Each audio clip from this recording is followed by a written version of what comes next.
Welcome to the Facts versus Feelings podcast. I'm your host, Ryan Detrick, and I'm joined by my co-host, Sonu Varghese. Each week, we dive into the important market-moving events and cut through the noise to help you, as an investor, identify what really matters. Let's get this show started. Hi, everybody. Welcome to the very first Facts versus Feelings by the Carson Investment Research team. Ryan Detrick here and Sonu Varghese. Sonu, is this your very first podcast ever?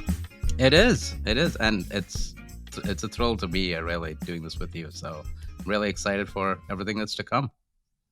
No, absolutely. I'm so excited too. I've done one or two podcasts over the years, and this is going to be a lot of fun. Sonu and I are going to come to you weekly, talking about all the different things that are out there, the crazy markets that are there. We're going to have a little bit of fun as well. Sonu, before we kind of get into the meat of what we want to talk about today, I looked at the calendar. Apparently Labor Day is over. Summer is over. In a couple seconds, what was your favorite thing you did this summer? You know, the thing that tells me summer is over is that my allergies have started again.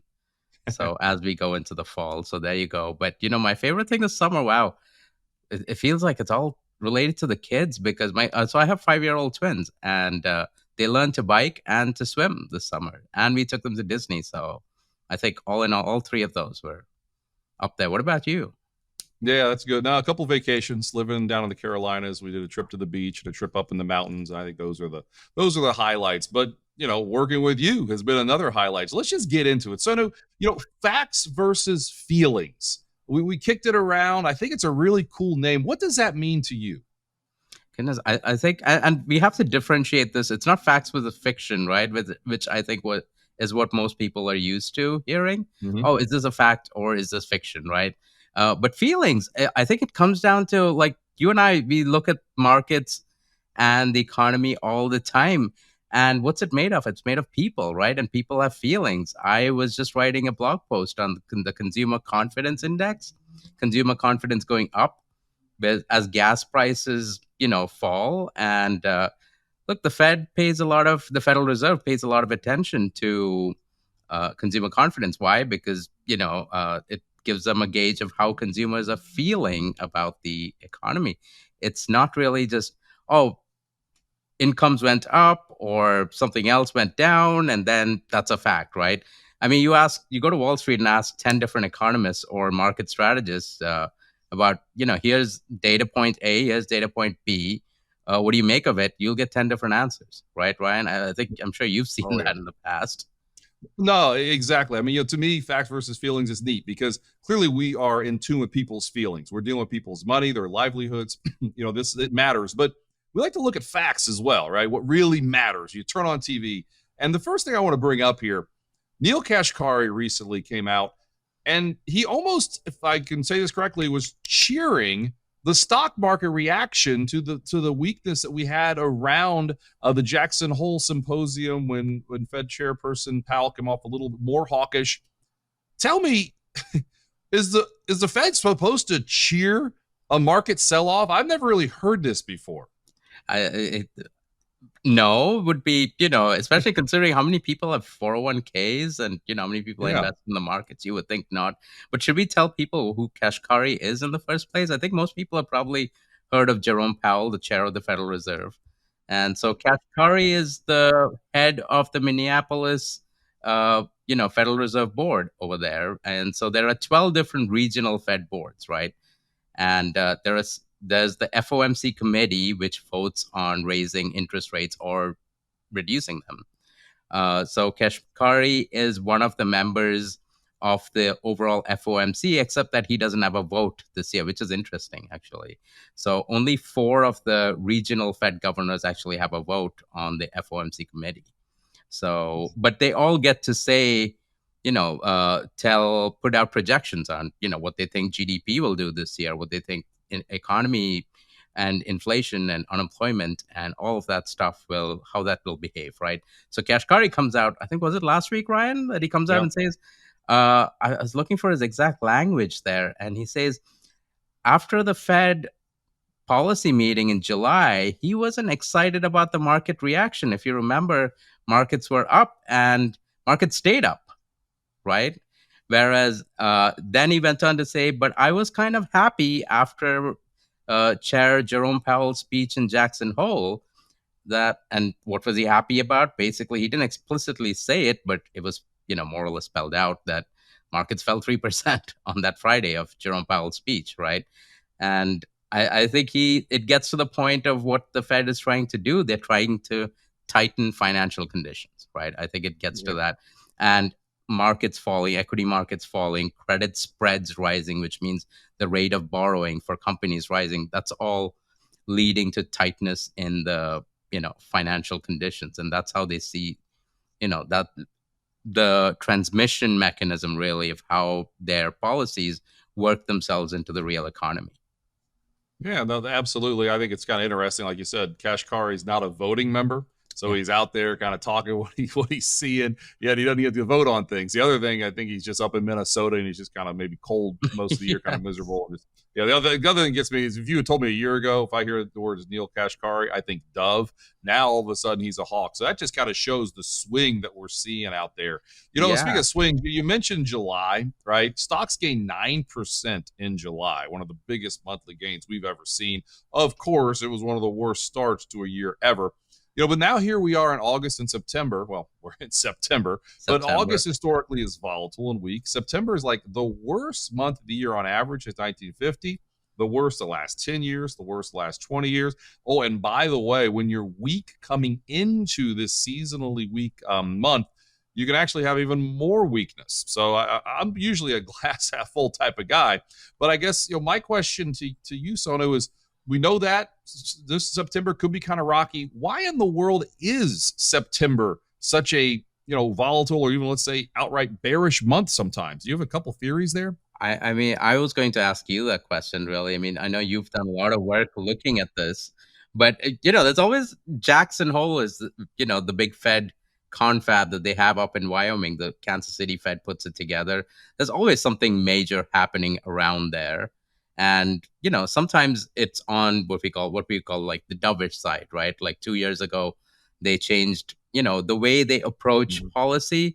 They said, oh, we're going to do what's called average inflation targeting, right? But then, that was a different economy back then, whereas now it's we're in a period of high inflation and the Fed's like, okay, we need to tighten policy. But overall, I think the other side is the government has its fiscal year ending in September. So that leads to there's all sorts of, government shutdown related issues, wanting to pass the budget. We've seen that over the last decade, debt ceiling issues. And then I think 2015 was when China came out and said we're devaluing the currency. There was that. You had, it seems like a lot of these issues rise during the summer and sort of hits a crescendo in, August and September. But what have you seen? You've been looking at specific years as well, right? Yeah, you're right. I mean, August, September, we've had these big events kind of come out of the blue. I guess you call it black swan, right? Nobody saw it coming, and you get the volatility. But what's unique about it? So September can be weak. The good news, later in the year, seasonals do come in. But I think what you're getting at is, the year 1962. By the way, you weren't born in 1962. So I think you're a little younger than that, right? So. No. 1978. I'll give it away, but. Really? I was 78. I'm October. What are you? May 4th. May the 4th be with you. May 4th. That's great. Yes, May 4th. Do you like Star Wars? I think we'll go this route. I am a Star Wars fan. All the fantasy stuff. So between Lord of the Rings, which I'm really pumped about right now, Star Wars, all of it. It's funny. My brother loves that stuff, and I'm the opposite. I like sports, but hey, that's what makes a market, right? I don't even remember what we were talking about here. Here we go. Here I know what we were talking about. 1962, right? We maybe a few listeners here remember that year. 1962, you had a new Democratic president, right? You had midterm years, you had supply chain issues, you had the Cuban Missile Crisis, right? You had an economy that was teetering on a recession but avoided the recession, and you had nearly a 30% bear market without a recession. Wow. Mark Twain said, history doesn't repeat itself, but it often rhymes. Does any of that sound kind of familiar to what we're dealing with right now? It kind of does. Now, the good news, and that's good news here, there is a 19% rally from early October at the peak of the Cuban Missile Crisis until the end of the year. Stocks had a rough year, but they really had a big bounce back. 82 is another year that started off very poorly with super high inflation. Inflation started to roll over. Stock market had a huge rally in 82, another midterm year. Oh, by the way, with Russian concerns then. So again, every year is different, right? This is facts versus feelings. We're aware of people's feelings when you have a rough start to a year like this for stocks and bonds, and the economy is not great at all as well. The economy's okay. We'll get into that. But there are some worries. But again, the fact part is we've seen big rallies take place. Sony, my question to you, what will it take to have a rally? Because I know we've had some big bounces this year, but let's be honest, they've been sold. But what's it going to take for a lasting rally in 2022? I think we had like the beginning of that, between June and August 10th or so, August 15th. Yep. And, what drove that, right? And it was really, the Fed's going to cut rates. But that was based on like, they're tightening too fast. So economic growth is going to slow. We've had 2 quarters of negative GDP growth already. So let's, people are like, ironically, it's just like bad news equals good news, right? So it was really that. Whereas I think going forward, look, the economy is not collapsing, right? I mean, you've seen numbers. In fact, if anything, it's, the payroll report has come out, the payroll report for August has come out pretty positive. And then we have the inflation numbers, which seem to be heading lower. Gas prices, again, I know we're talking about this on Wednesday, September 7th. Gas prices are lower by another 3% today. But, so that's positive. And I think what's could send the market higher, say a couple of months down the road, or maybe October, November, December, is if the Fed stands back and says, hey, you know what? We think we're in a good place now, right? And we're going to stop hiking rates by 75 basis points. We're going to maybe slow it down to 50 or 25. I think that will be a big deal. No, absolutely. There's an old quote by Winston Churchill. It's better to jar than war, right? Better to talk a lot. I mean, the Fed has been talking very tough. We just talked about Kashkari, one of the biggest doves. Now he's even sounding hawkish. So the Fed's doing a lot to talk. But like you mentioned, I think my take is inflation. I think if inflation can start coming down significantly, and it started to, that can be what can really spark the rally, the rest of this year potentially. And like just the simple, prices paid. We get different surveys of prices paid here in some of these ISM manufacturing data pieces. Prices paid are like dropping like a rock or like a rock. Yeah. What's another thing? I guess a roller coaster, so to speak. Do you like roller coasters, by the way? You got any Chicago? Oh, I love. So I'm in Chicago. We have Six Flags here, the big one, out in the northern burbs. But to be honest, I haven't been there in like 15 years, and my wife's not a big fan, so I am trying to get my kids into it. As they get taller, really.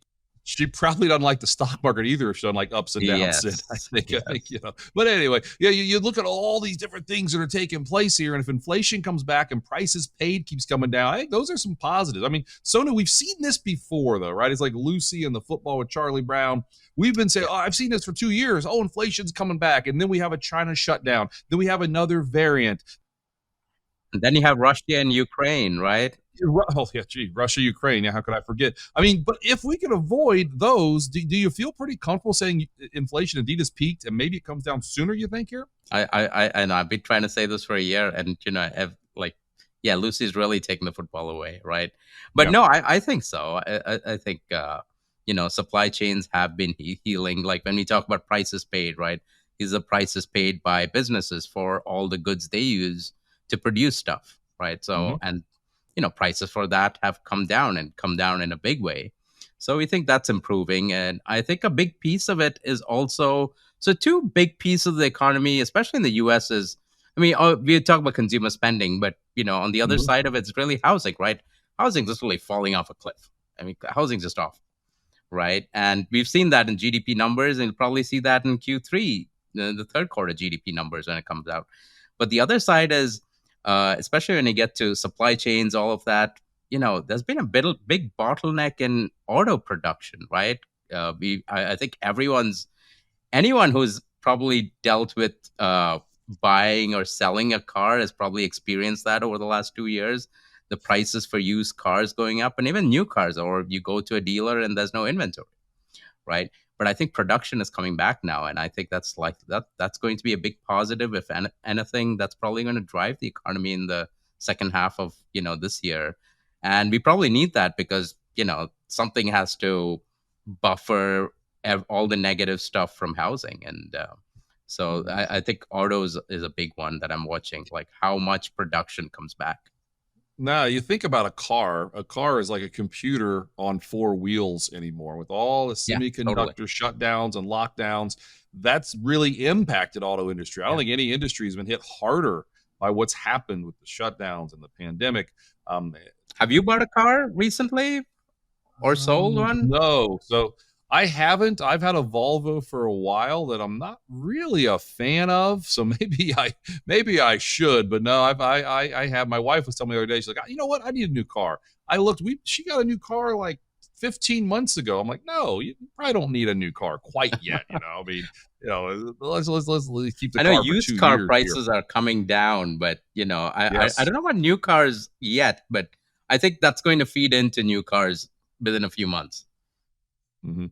No question. It was the Manheim used car index. The Yes. price of used cars has really Mhm. come back nicely, along with other things, right? So again, we think here on the Carson Investment Research team, we've hit peak inflation. Now we've said that before, and then something comes out of the blue, but those Yes. are some positives. Now let's talk a little more about the economy, right? Because the big thing I think that our partners and our advisors and their clients are asking, are we in a recession or not? We don't think we're in a recession, but let's play devil's advocate here. I mean, housing has been very weak. Yes. Manufacturing has been very weak. If you look at real income, right? Income's based with inflation. It's not like people are making a ton of money because Yes. inflation's up 8%. I mean, what's your biggest worry about the economy right here? I think housing would be the biggest. Mhm. The question is, well, we know that housing is down. The question is how much of a drag it will be, right? And with then the other side is with consumers, real incomes, right? And Yep. goodness, we needed a break on that. And in July, we got that break because prices were flat. And especially if you look at the CPI, yes, it was up 8.5, 9% year over year, but just for July, you look at it and prices are flat. And I think we're going to see the same thing in August, which means real Mhm. incomes are slowly starting to tick up. And by real incomes, what do you mean? Incomes adjusted for inflation, because that's ultimately what matters, right? Can people afford to buy stuff? All right. So I think that is positive. And then payrolls. I mean, look at employment, right? Like, yeah, three big things in the payroll report: 315,000 jobs created in August. Yes, that's lower than 500,000 jobs in July. But come on, we're not going to create 500,000 jobs, month after month after month, right? And then the other side is participation went up. Why? Because more people came into the labor force. If this is a recession, look, people are not going to, start going out there and looking for new jobs if they're depressed about the economy, right? And then Mhm. the other Yeah. side, what matters for Fed policy was wage growth came down a little bit. I mean, it's not ideal for if you're a worker is thinking, oh, wage growth is coming down, but as far as the Fed is concerned, that's what they want to see because they think wage growth leads to higher inflation. Now, the other thing I've heard the Fed wants to see is the jolts, right? The job openings, Yes. how many jobs there are out there, really how many jobs there are versus people looking for jobs and employed. It's going up. It's not the way the Fed wants it. The Fed wants No. these job openings to go down. That's kind of surprising some people. I mean, I think it's close enough for government work, like over 11 million job openings approximately, I think is where we are ballpark. But again, it was higher last month. Does that worry you? Because it seems like that's one thing the Fed is not going to be happy about. Yeah, I think they've talked about that. They brought it up quite a lot because, Powell Mhm. keeps talking about that imbalance, right, between Yep. supply and demand in the labor market. Demand, yes, one way to measure it is job openings, right? And so there's right now 2 job openings per unemployed worker, right? Mhm. And pre-crisis, it was like 1.2 or something like that. So we're way off, right? You look at that chart, it just, it's like a skyrocketing, line up to 2. And it went down in, I think, July. It went down in June and came back up in July, right? Yeah. So much Right. for a reprieve there. But that's what Powell's talked about. He's like, okay, I want that line to come down, which means then supply is balancing out demand. Uh, of course, the other side of it, for it to come down, that means companies will be more reluctant to hire, right? And employment will slow down. But we're not seeing that. We're seeing, the supply and demand imbalance in the labor market is still there. 2 job openings per unemployed worker, that, like you said, that went back up in July. At the same time, we got strong employment in August. We got wage growth decelerating, all the opposite stuff, right? I think one thing that's going on is, after the pandemic, a lot of people quit their jobs, and they weren't quitting jobs for sitting at home playing video games or anything like that. People are quitting jobs to take up another job that paid more, right? And job wage growth for people quitting jobs is switching jobs, really. That was running at about 7% or something, which is much higher than people staying in their own, than the jobs that they were in. And I think that's driven up wage growth. But right now, over the last few months, quits or voluntary separations, as they call it, that's come down. And I think that's driving hopefully a lower trend for wage growth. And I think that's going to be really positive more than anything Yeah, else. you mentioned the JOLTS report, right? Because we did have job openings 1 month that went lower, and then Yep. it kept going higher. And that reminds me, since you're May 4th, Master Of course. Yoda told us, one data point a trend does not make. So Master Yeah. Yoda was right, I think, in that case. Now here's something else that I've read this week, and I thought it was interesting that apparently companies, because in the world we live in, right, a virtual world where people can work wherever, companies are actually posting jobs multiple times in different cities. And I saw like big companies, they found like, they took snippets of the same job in different places. The question, I don't even know if there's an answer, but it's interesting. Is the job openings high because companies are just posting a bunch of jobs all over the place, even though it's only one job? They might post it 4 times. And I know the government is supposed to filter that out, but let's Yes. be honest, the government might miss it sometimes. What do you think of that? I think that's got a lot to do with it. So that what we just talked about, right? 2 job openings per unemployed worker, signaling like a big imbalance.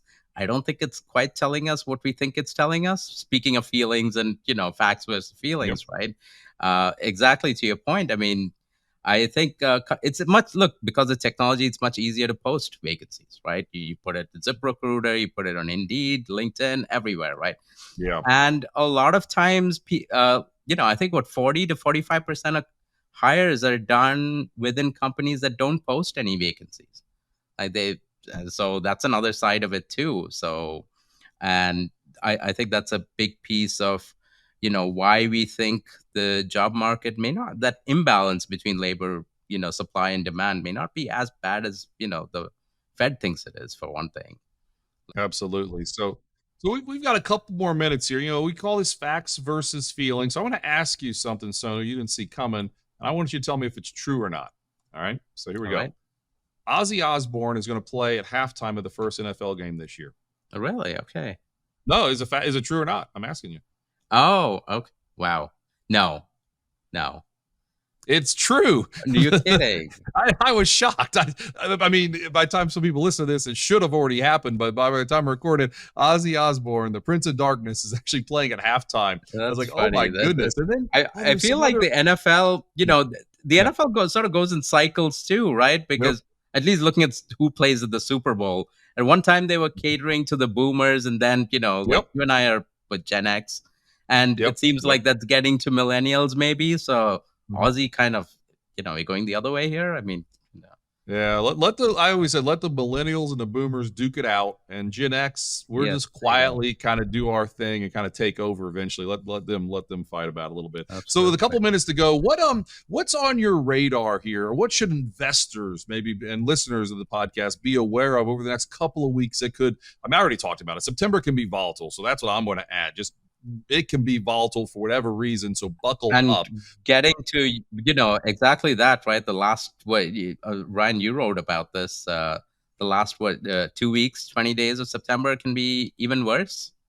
Yeah, historically, it's right around options expiration, a tad geeky, but that third week of September Mhm. is when we've seen some of the definite weakness. But Sonu, I believe we have a Fed meeting on the 21st, On I the think. 21st, Could yeah. that be So what it is? yes, there's a Fed meeting, but I think we are beyond beyond the situation where we're thinking about, oh, are they going to raise 50 basis point to 75, right? Right now, I think markets are saying it's going to be 75 basis point. Yeah. It's really about where do they end up, right? That's what I'm watching. More than 50 or 75 in September, they're going to put out their projections, right? We talked about Kashkari being, one of those who puts out projections for GDP growth in 2022, 23, 24. and then unemployment, inflation, and where they think the federal funds rate will be at the end of all these years. That's what I'm paying attention to, right? Because that'll tell us, okay, how much more do they have to go?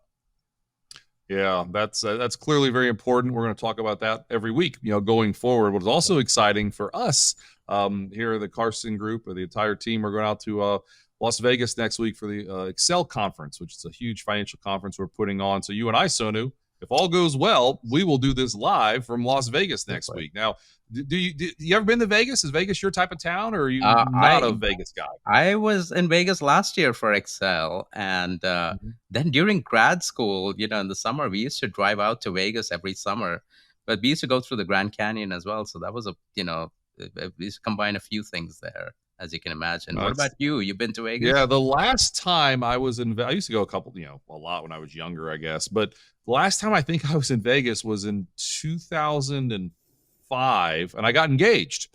It's still to my current wife. It wasn't one of those, it wasn't like that. So I said, well, we don't get engaged again. I don't think I will. I will not. But yeah, that was the last time I was there. But I'm super excited.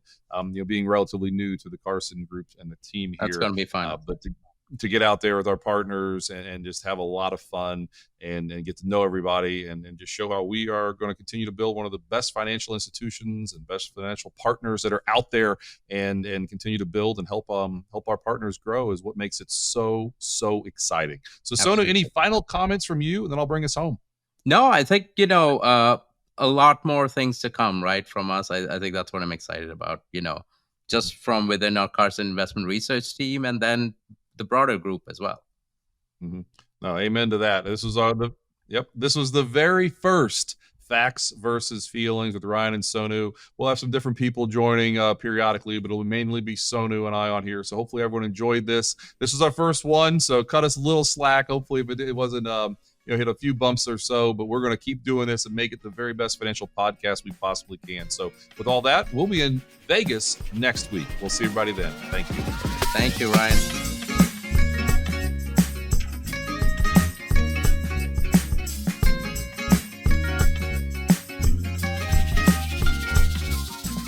Information provided on Facts versus Feelings with Sonu Varghese and Ryan Detrick are for general information only and are not intended to provide specific advice or recommendations for any individual.